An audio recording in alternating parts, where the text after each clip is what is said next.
شروع اللہ کا نام لے کر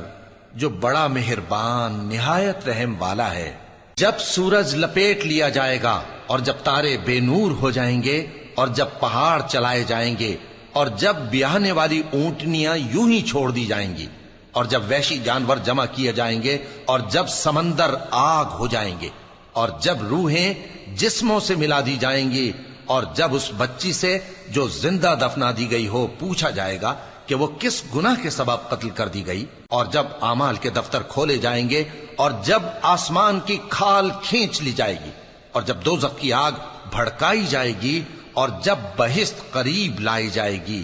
تب ہر شخص معلوم کر لے گا کہ وہ کیا لے کر آیا ہے۔ پس میں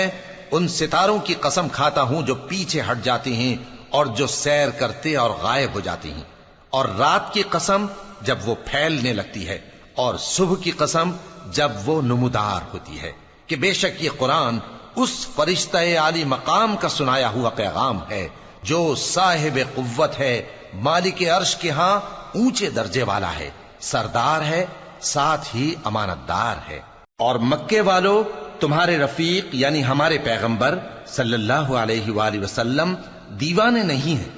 اور بے شک انہوں نے اس فرشتے کو آسمان کے کھلے کنارے پر دیکھا ہے، اور وہ غیب کی باتوں کے ظاہر کرنے میں بخیل نہیں، اور یہ کسی شیطان مردود کا کلام نہیں ہے۔ پھر تم لوگ کدھر جا رہے ہو؟ یہ قرآن تو تمام جہانوں کے لیے نصیحت ہے،